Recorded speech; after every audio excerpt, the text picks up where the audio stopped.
One night patrol stands out. We were two Humvees running a route along the southeast ridge, just outside the wire, checking for any signs of smuggling or old minefields that hadn't been fully cleared. Clear sky, half moon, good visibility. Around 0130, the lead truck driver keys the intercom. "You seeing this? Up on the ridgeline, maybe 400 meters away, small fires flickered into existence. One, then three, then a dozen. Campfires, spaced like an encampment.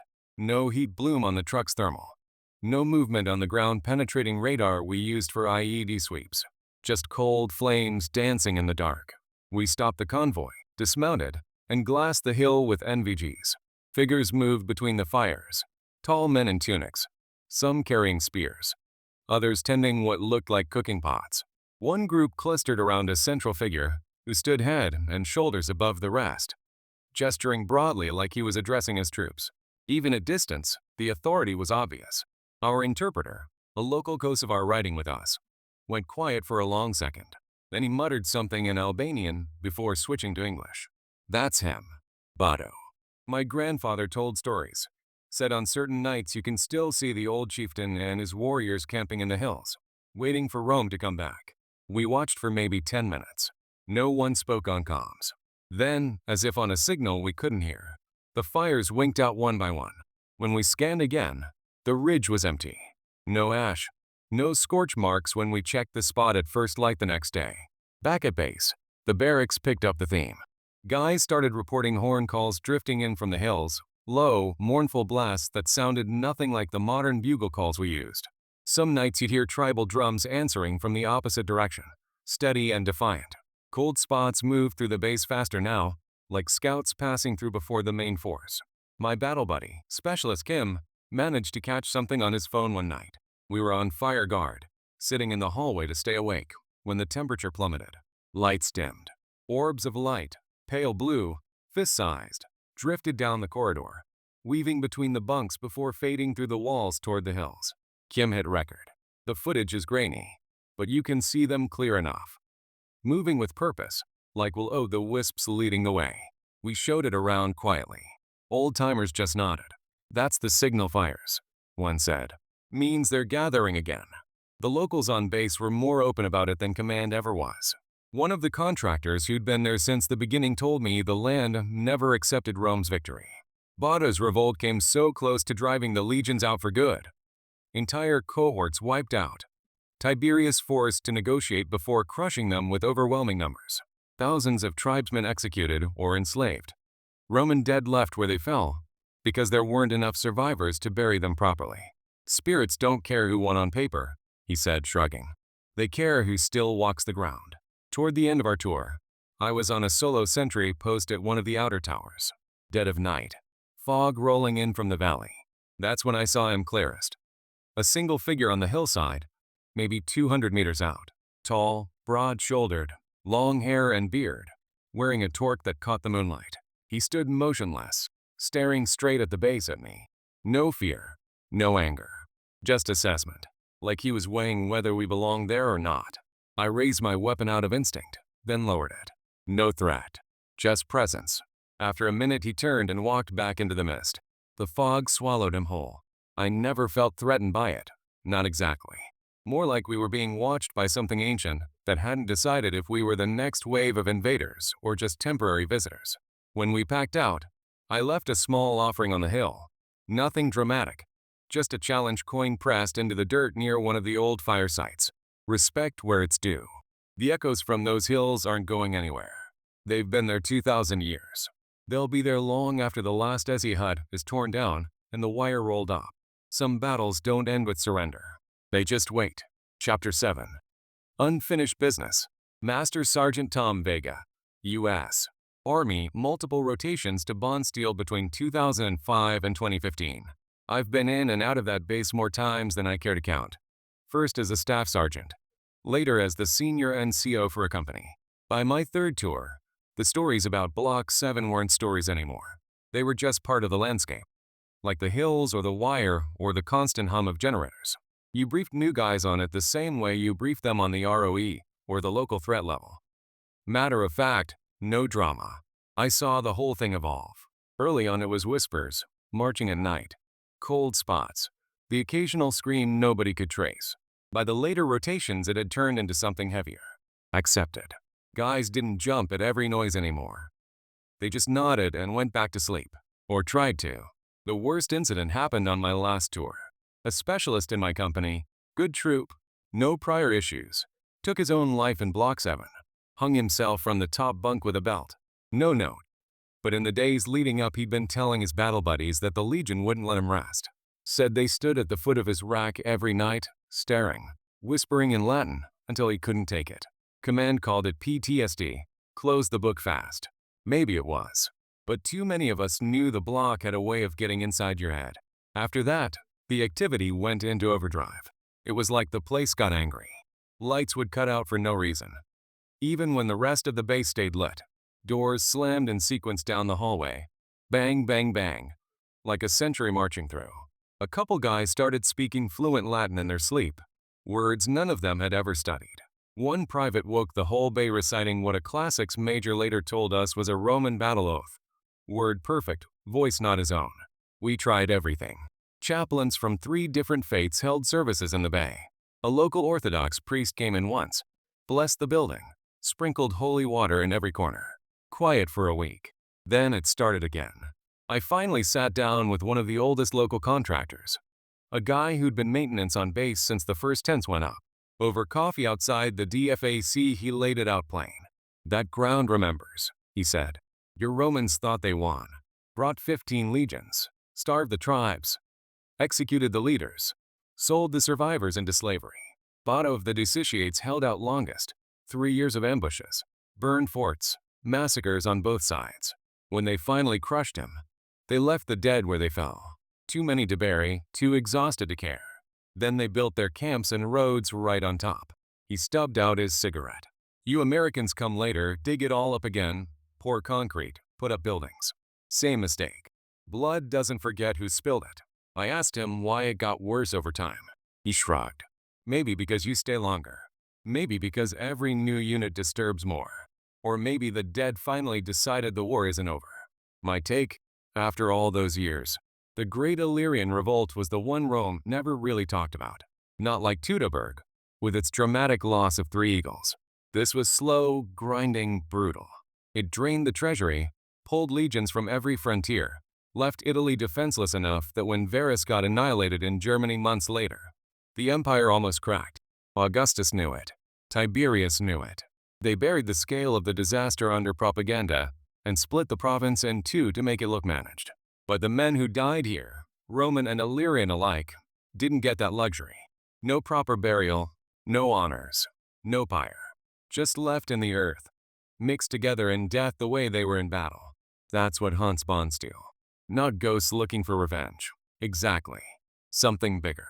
A cycle that never closed. Romans still holding formation, waiting for orders that never came. Tribesmen still resisting an occupation that outlasted empires. We were just the latest in a long line of soldiers camping on their battlefield. When my final rotation ended, and we handed the base over, I walked Block 7 one last time.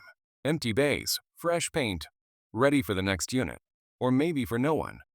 As the drawdown kept going, I left my old unit coin on a windowsill facing the hills. Not superstition. Respect. If you ever serve there, or anywhere history runs that deep, listen on the quiet nights. You might hear marching. You might hear a name called across 2,000 years. Botto, or Centurion, or Legionary. Doesn't matter whose side they were on. They're all still waiting for the battle to end. Command's official line was mass hallucination brought on by fatigue and the high-altitude air. They brought in psych guys, handed out sleep aids, told us to cut back on energy drinks. A few of the younger troops bought it. The rest of us started doing what soldiers have done for centuries when reason runs out. We left offerings. A pack of cigarettes here, a couple of MRE pound cakes there, placed just outside the door after lights out. Old Eastern European habit. Give the dead their due, and maybe they leave you alone. Did it work? Things quieted down some. The marching became less frequent, the cold spots less biting. But every now and then, on the darkest nights, you'd still hear them. 2 armies locked in a fight that ended 2,000 years ago, refusing to stand down.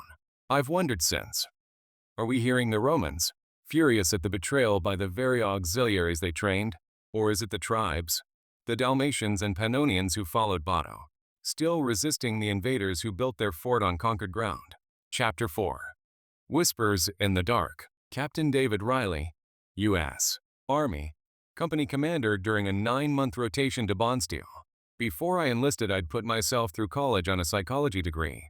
So when the first reports started filtering up my chain of command, soldiers waking up shaken, talking about figures in the barracks, hearing voices, I figured I had a handle on it.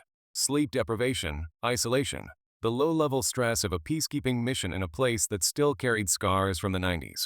I'd seen it before. Group suggestion can turn a creaky building into a haunted house faster than you'd think. Block 7 became the center of it all. My company occupied most of the building, and the stories kept coming. Guys would describe the same thing. Waking up paralyzed, feeling pressure on their chest, then seeing spectral legionaries marching straight through the bay, rows of men in segmented armor, red cloaks hanging in tatters, faces pale and expressionless. Some had wounds you could see through. Spear thrusts, slashed throats, crushed skulls. They never interacted, never spoke directly, just marched from one wall to the other and vanished. One private, a sharp kid from Texas named Morrison, came to me during office hours looking like he hadn't slept in days. He sat across from my desk, hands shaking around a styrofoam cup of coffee. "Sir," he started, voice low. They talked to me. Not out loud, not like normal hearing. It's in my head. They keep saying we're camped on their graves, that this was the spot where Botto's men hit them at dawn, turned the auxiliaries, caught the Legion flat-footed.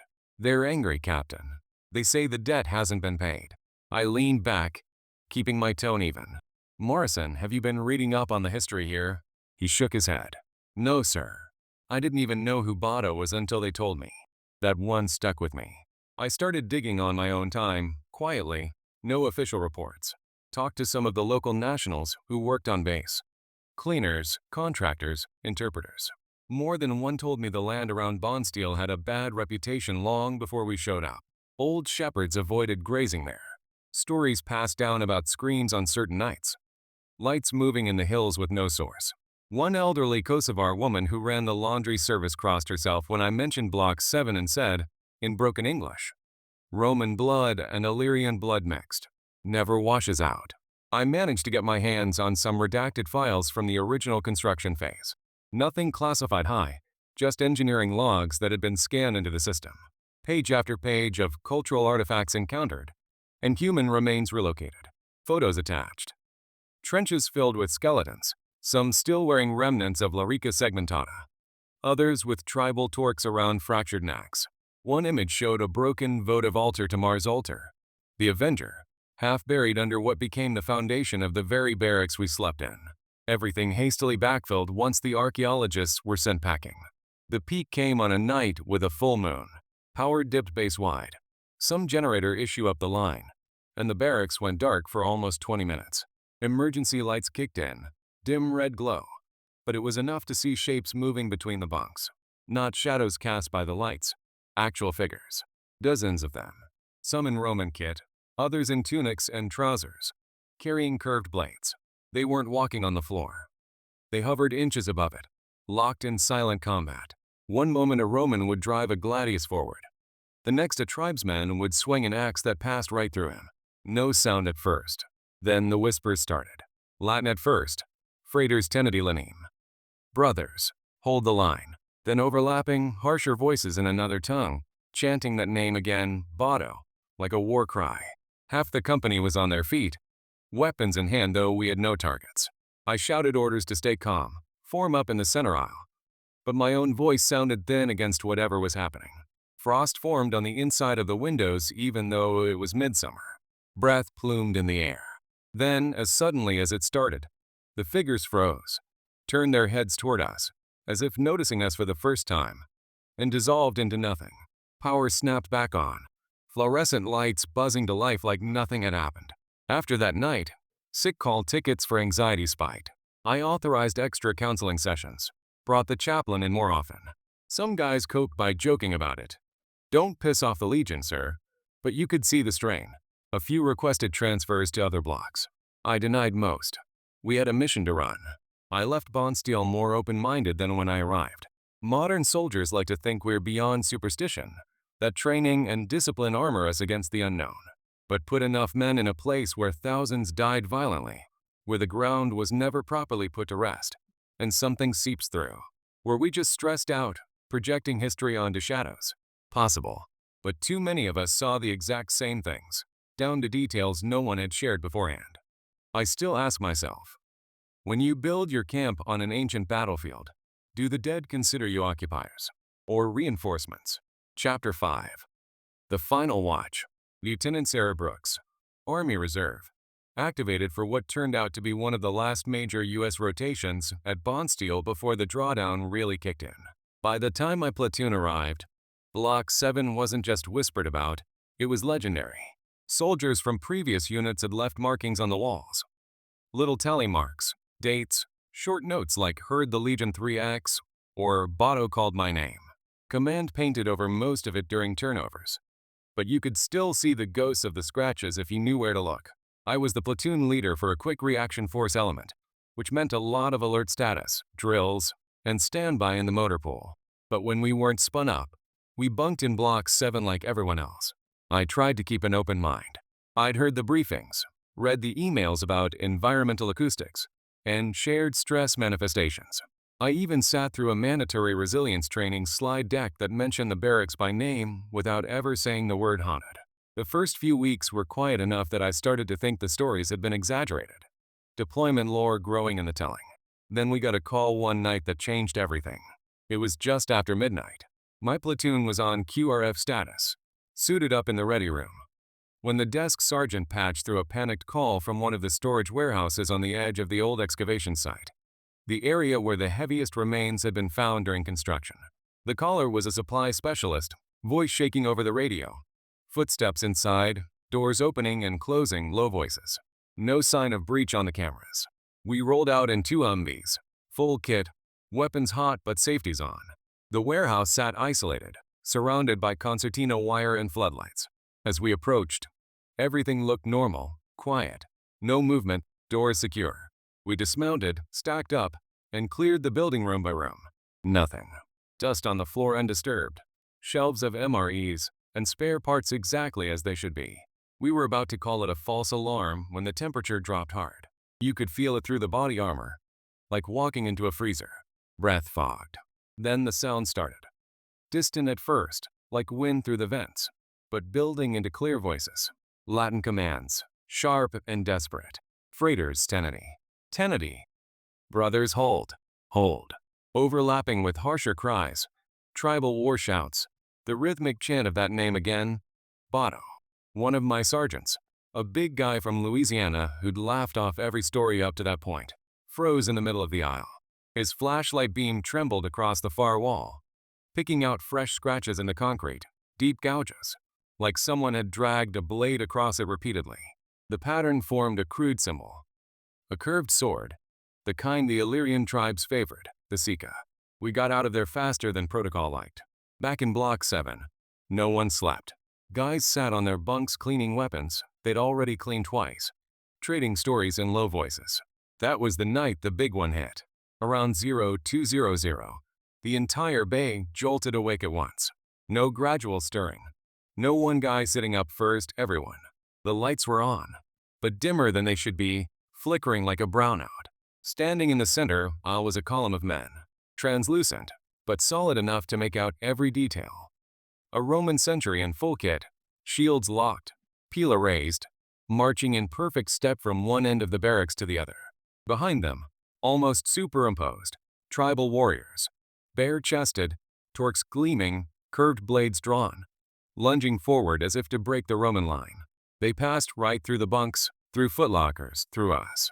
Cold washed over everyone they crossed. No one spoke. No one moved. You could see the strain on the Romans' faces, the fury on the tribesmen's. One legionary near the front had a pilum shaft protruding from his chest, bloodless but vivid. A tribesman behind him raised his Sika high, mouth open in a silent roar. The column reached the far wall and simply dissolved, figures thinning into mist, then nothing. Lights snapped back to full brightness.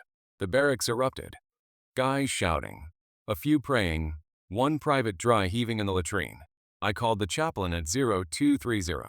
He showed up within minutes, still in PTs, and held an impromptu service right there in the bay. No denomination specified, just words about peace, rest, moving on. Things quieted after that. Not silent. There were still footsteps and nights, still cold spots. But the outright manifestation stopped. When we rotated out a few weeks later, I walked the block one last time.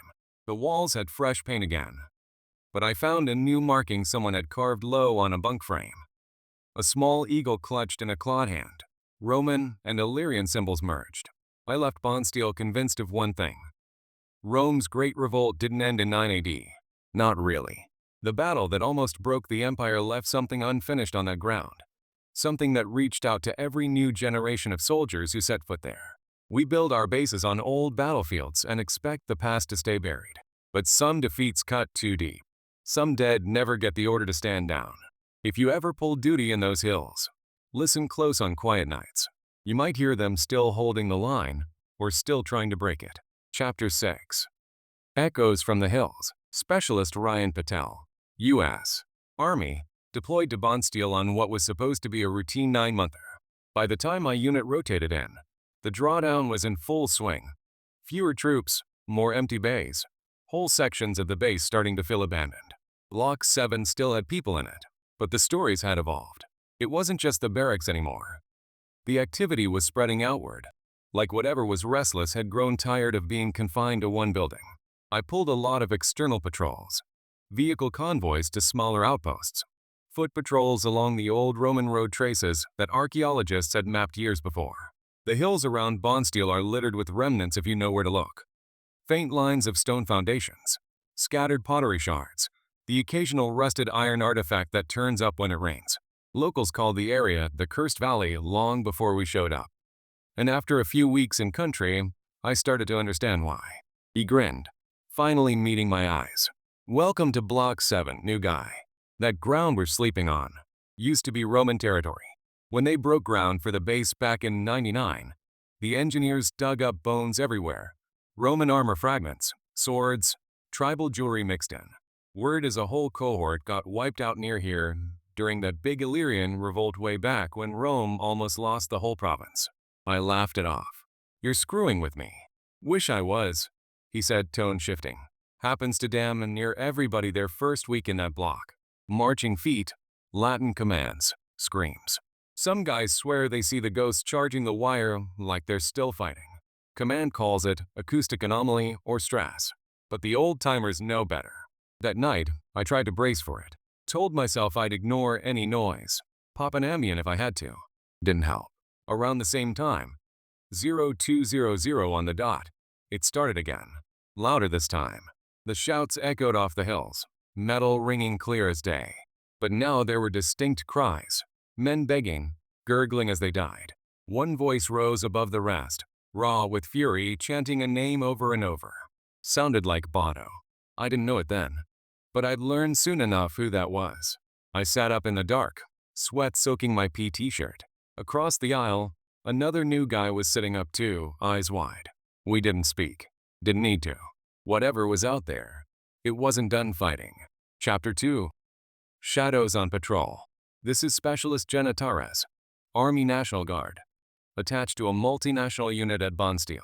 I pulled guard duty more than anything else, mostly tower watches and roving perimeter patrols.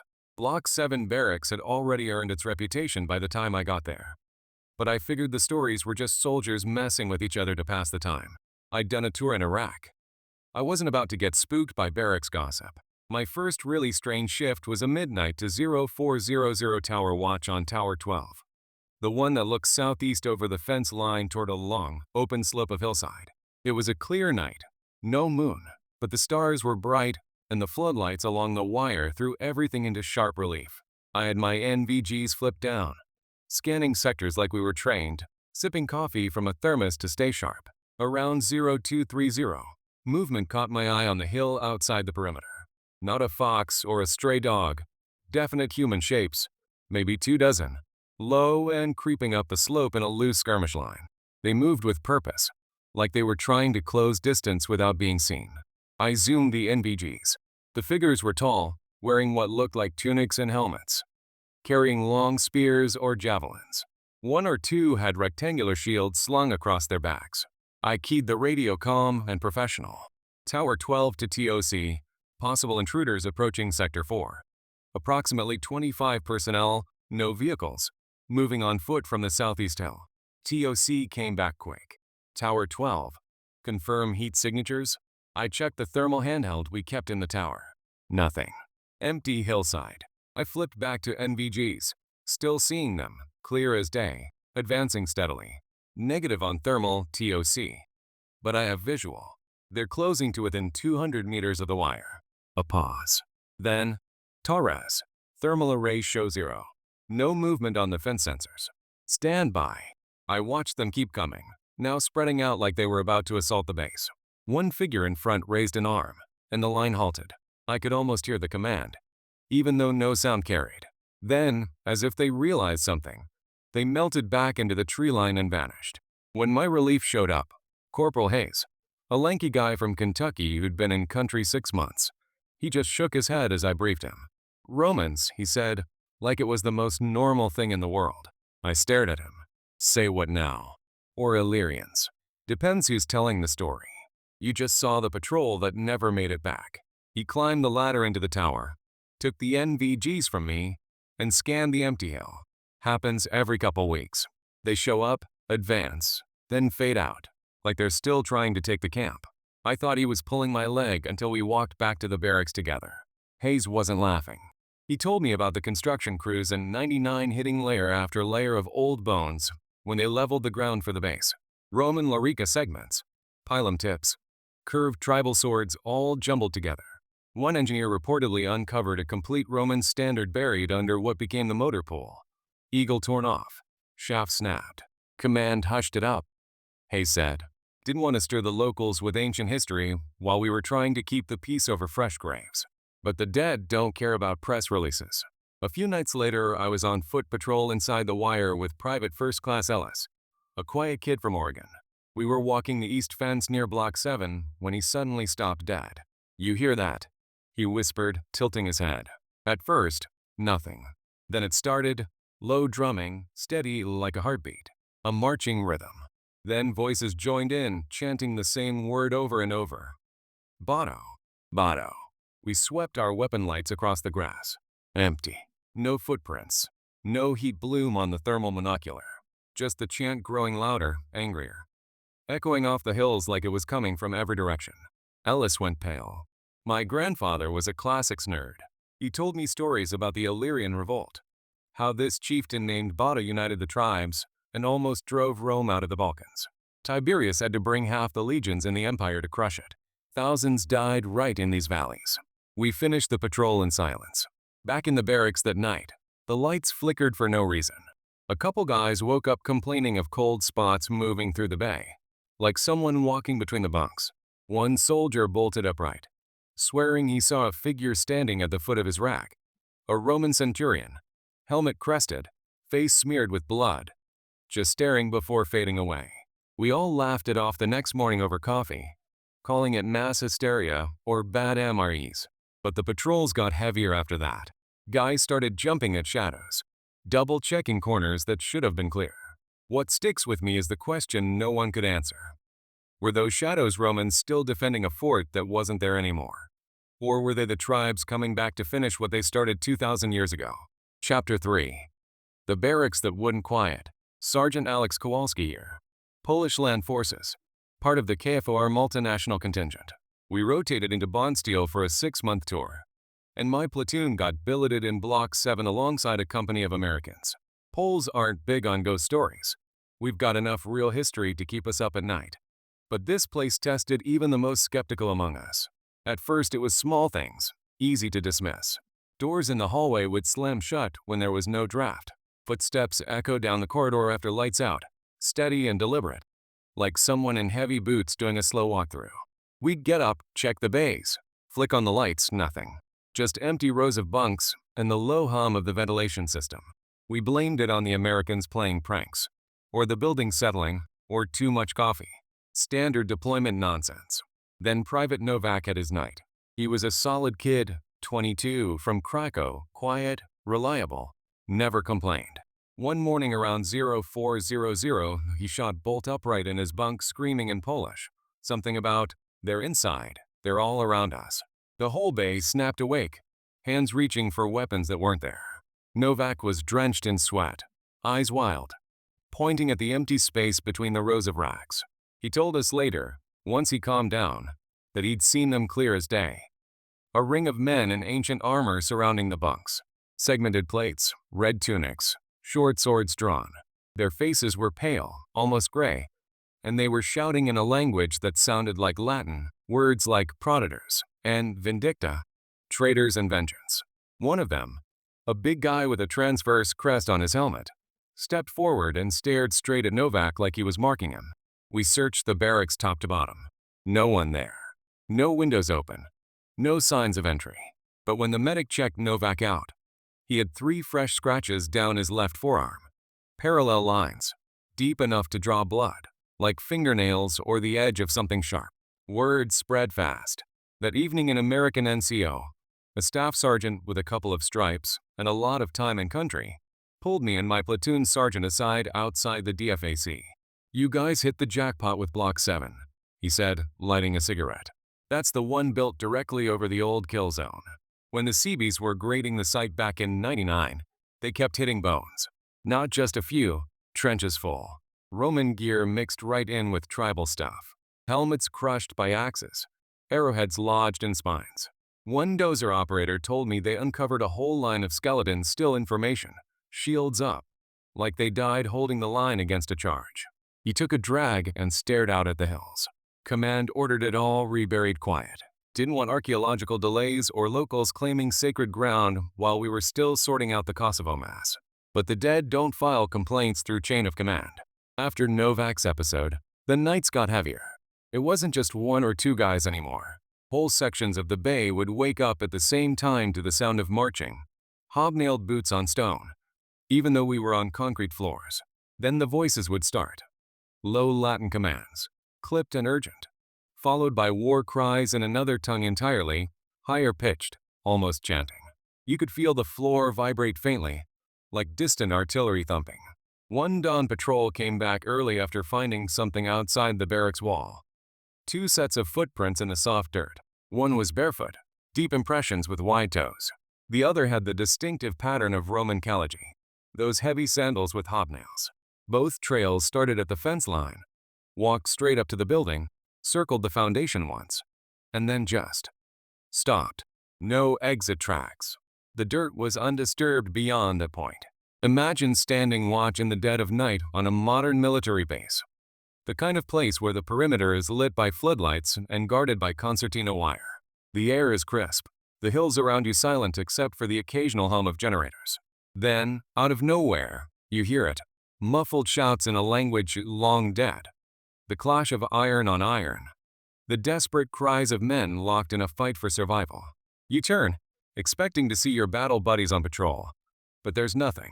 Just shadows stretching longer than they should.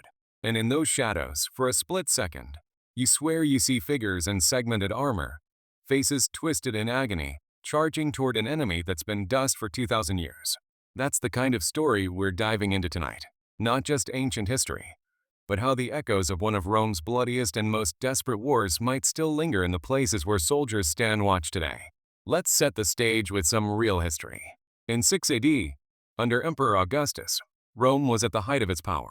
The empire stretched from the Atlantic to the Middle East, and the legions were pushing deeper into the Balkans, the rugged region we now know as parts of Bosnia, Croatia, Serbia, Montenegro, and Kosovo.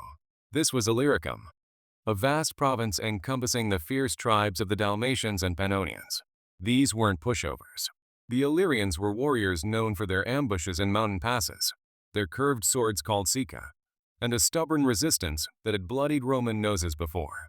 The spark came when Rome decided to mobilize Illyrian auxiliaries for a campaign against the Marcomanni in Bohemia. Tribes like the Dissociates in central Bosnia, led by a chieftain named Bato, and the Bruci in Pannonia, under another Bato, saw their chance. What started as a mutiny exploded into the Great Illyrian Revolt, or Bellum Buttonianum, the Buttonian War. It lasted from 6 to 9 AD, pulling in nearly every tribe from the Adriatic coast to the Sava River. Rome threw everything at it. Up to 15 legions. Over 100,000 troops including auxiliaries, commanded by Tiberius himself, the future emperor. This wasn't some minor skirmish. Ancient sources like Cassius Dio and Velleius Paterculus describe brutal guerrilla fighting, scorched earth tactics, mass enslavements, and battles where Roman columns were slaughtered in narrow valleys. It nearly broke the empire. Augustus reportedly exclaimed that if not crushed, the rebels could reach Roman days. The cost was staggering. Tens of thousands dead on both sides. Famine in Italy from disrupted grain supplies. And it weakened the Rhine frontier so badly that just months after the revolt ended in 9 AD, 3 legions were annihilated at Teutoburg Forest. Rome won, barely.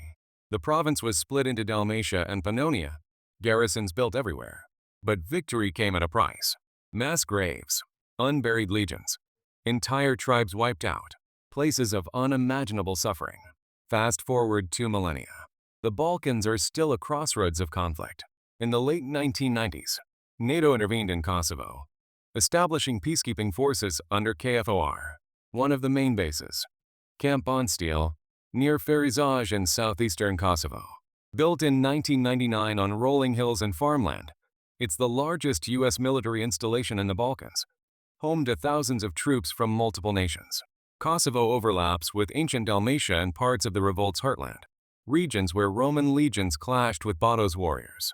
Soldiers there, rotating through in the 2000s and 2010s, started sharing stories. Whispers in the barracks at night, apparitions on patrol, sounds of ancient battles bleeding through time. Is it stress, isolation, or something older, stirred by digging foundations into soil soaked with the blood of Rome's unspoken defeat? Tonight, we'll hear from those who served at Bondsteel and similar forward operating bases in the region. Their first-hand accounts. Respectful, as always, we honor the service of everyone who's worn the uniform, past and present. Chapter 1. The new guy's first night. I showed up at Camp Bondsteel fresh off a rotation from Afghanistan, assigned to the 10th Mountain Division as a Sergeant First Class. Name's Mike Harlan. The mission brief was straightforward. KFOR peacekeeping. Keep things calm in a region still raw from the '99 war. Bondsteel sprawled across the Kosovo countryside like a small American city dropped into the Balkans. Rows of SE huts, a massive PX, helipads, gym, even a Burger King. It felt almost too comfortable for a deployment. They put me in Barracks Block 7 on the east side, closest to the perimeter fence. The hills rolled away toward the Sar Mountains, quiet and dark at night, except for the floodlights along the wire. Veterans called Block 7 the quiet one, which should have been my first warning. My first night, I was exhausted. Long flight, time zone shift, the usual. Lights out hit at 2,200. And I was out cold in my bunk, surrounded by a mix of American grunts, a couple of Polish soldiers, and a few Turks on the multinational rotation.